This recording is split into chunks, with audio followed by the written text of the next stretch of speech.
At 57, Paul Ince finally confirms the rumours that have followed him throughout his turbulent football career, from the leaked Manchester United kit photo that enraged West Ham fans, to his complex relationship with Sir Alex Ferguson and the racial abuse he faced in Italy. The man they call the Guv'nor has lived through it all. Behind the controversies stands a pioneering figure who became the first black captain of England and won multiple trophies with Manchester United. This is the story of Paul Ince, a player whose career was defined by both brilliance and controversy. Paul Ince's football journey began at West Ham United, a club he had supported since childhood. He made his debut for the first team in 1986 and quickly became popular with fans at Upton Park. His talent and commitment earned him the club's Player of the Year award. But when West Ham got relegated to the second division at the end of the 1988 season, a move to a bigger club seemed likely for the rising star. What happened next would haunt Ince's reputation for years. In the summer of 1989, a photo appeared in the Daily Express showing Ince wearing a Manchester United shirt, long before any transfer had been officially announced. West Ham fans were furious at what they saw as a sign of disrespect from their former hero. They labelled him Judas and aimed angry chants at him. Ince later explained that the photo was meant as a promotional shot taken by Lawrence Luster of the Daily Star before he went on holiday. The plan was for the image to be released only after the transfer was finalised. His agent, Ambrose Mendy, had suggested this to avoid Ince having to return from his vacation just for a photo, but somehow the Daily Express got hold of the picture and published it early, causing a storm of anger in East London. The situation got worse when Ince failed his medical at Manchester United, delaying the transfer and intensifying the fury of West Ham supporters. Despite this setback, the move was eventually completed on the 14th of September 1989, allowing Ince to escape the wrath of the fans and start his career at Old Trafford. At Manchester United, Paul Ince enjoyed 6 successful years from 1989 to 1995. He made 206 appearances and scored 25 goals while becoming a key part of Sir Alex Ferguson's first great team. During this time, he helped the club win 2 Premier League titles, 2 FA Cups, the Football League Cup, the European Cup Winners' Cup, and the European Super Cup. His dynamic performances in midfield earned him the Sir Matt Busby Player of the Year award in 1993. But behind the scenes, Ince's relationship with Ferguson was often tense. The manager famously accused Ince of becoming a bottler and a big-time Charlie, remarks Ferguson later admitted regretting. The tension grew worse because of Ince's self-given nickname, the Guv'nor, which particularly annoyed Ferguson. The manager once told him, "There's only one Guv'nor around here, Incey, and it ain't you." There were also tactical disagreements.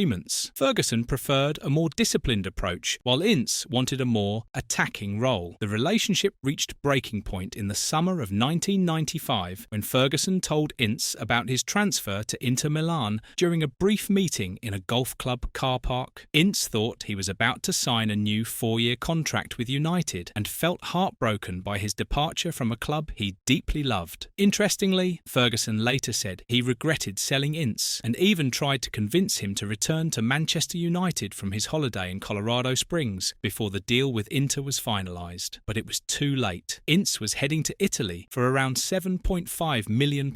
At Inter Milan, Inter played alongside stars like Javier Zanetti and Roberto Carlos. Under manager Roy Hodgson, he helped the team reach the UEFA Cup final in 1997, though they lost to Schalke in a penalty shootout. Despite his contributions on the pitch, Ince's time in Italy was marred by terrible racial abuse from some fans. He faced monkey chants and had to see offensive displays of inflatable bananas. In one disturbing incident during a match against Cremonese in April 1996, Ince was racially abused with vile chants after scoring a goal. When he responded with an ironic applause towards the offending fans, the referee booked him. Even when he first arrived in Milan, he found racist graffiti on a wall. Ince later expressed disappointment at what he saw as a lack of serious action by Italian football authorities to tackle racism. Beyond the racism, Ince struggled at first to adapt to the slower, more tactical style of Italian football compared to the high-speed high-speed Premier League. The language barrier made things harder too. He even thought about an early return to England, with Arsenal and Chelsea reportedly interested. But over time, his performances and commitment won over many Inter fans, and he became popular at the club. Inter's president Massimo Moratti gave him the nickname the Tiger because of his relentless work ethic, and even offered him a new, improved contract. However, Ince decided to return to England in 1997 for family reasons, wanting his son Thomas to attend school in their home country. What happened next shocked the football world. He signed for Liverpool, Manchester United's fierce rivals, for £4.2 million.